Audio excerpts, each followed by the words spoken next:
What's happening, folks? Back with another reaction, back with another lucky dip, and this is another one from Phil's collection. Big shout out to you. And the primary artist here is TheFatRat, written as one word. I am not familiar with them.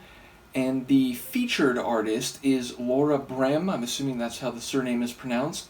I am not familiar with her either, so I have no pre-established context for the artist.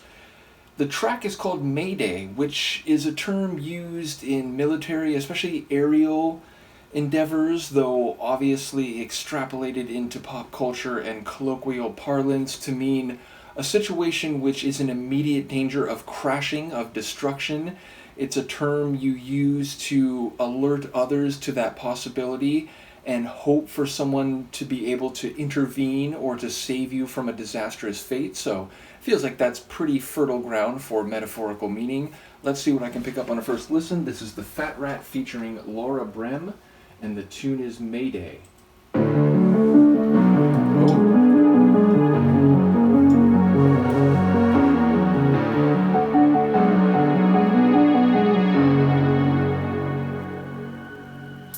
Can you hear, can you hear, can you hear my voice?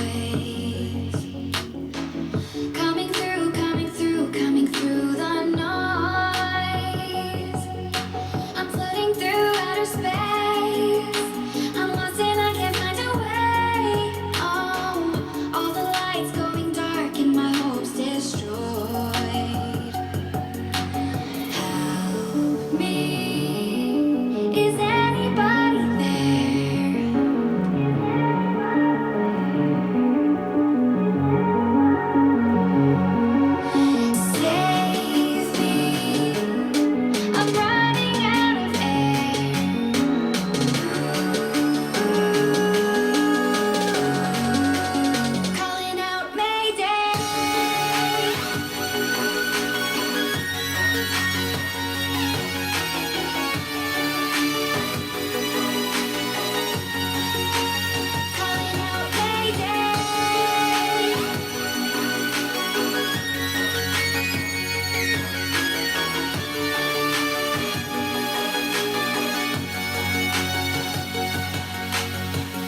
That's a fantastic track for multiple reasons. I'll try to think of everything or say everything that came to my mind while listening. First of all, I do think there's a couple lines, especially like the space between you and me, that you can interpret more figuratively or metaphorically, but I think the song really plays as a literal visual narrative of this woman up in a spaceship of some kind, a pod of some kind, a interstellar or interplanetary anyway vessel that has come under some mechanical error and is losing oxygen. She's appealing, she's sending out a distress call in all directions. Can anyone hear? Can anyone hear? I'm running out of air. Is someone there to save me?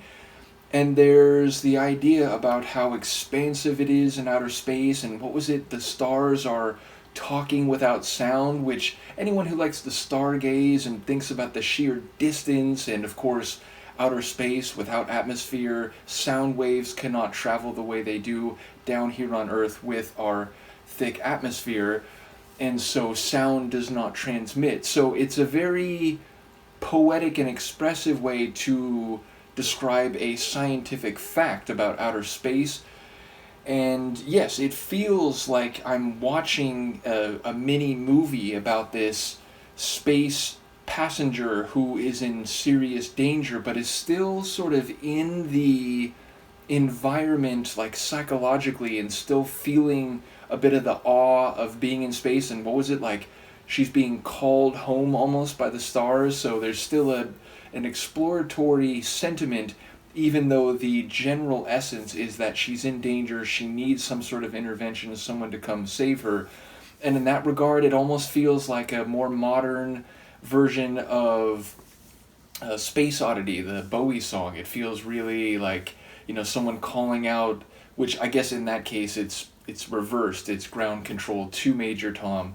But yeah, it feels sort of like it's in that kind of vein. Sonically, I love it. Number one, she has a great voice. I was thinking, her voice sounds not unlike some of the Celtic woman singers. I've been going through some Celtic woman material in the last year and a half or so, and, they all have very elegant and, what's the right word? Like pristine, angelic type voices, and I think her voice is very much in that vein. And there's a couple lines, including like the words themselves, where they lend themselves very nicely to her type of singing. What was it like, her voice like in the night or something like that? And I feel like that's the kind of phrase where, a voice like this has a lot of like emotional resonance.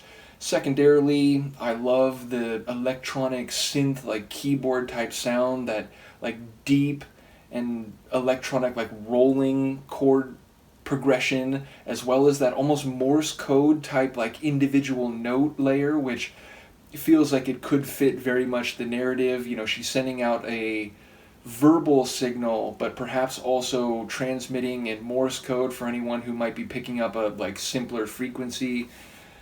And then we have the like hip hop style percussion like beat structure, which was very clean, as my production friends would say. Just the sound of the hat, the sound of the ride cymbal, the sound of the kick drum, that snare build up prior to the drops, all very good.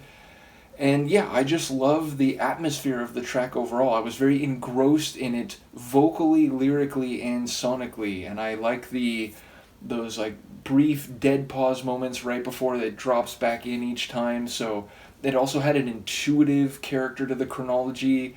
Like even the very first time I had a sense that that's how the build-up was going to end and then drop back in. So anytime a tune, you just have a feeling of what it's going to do. I think it says a lot about the desirability of the arrangement or the sequencing. So yeah, a top tune. Once again, shout out to Phil and to all the folks who followed the Lucky Dip reactions. Let me know what you think, and I will see you next time. Peace.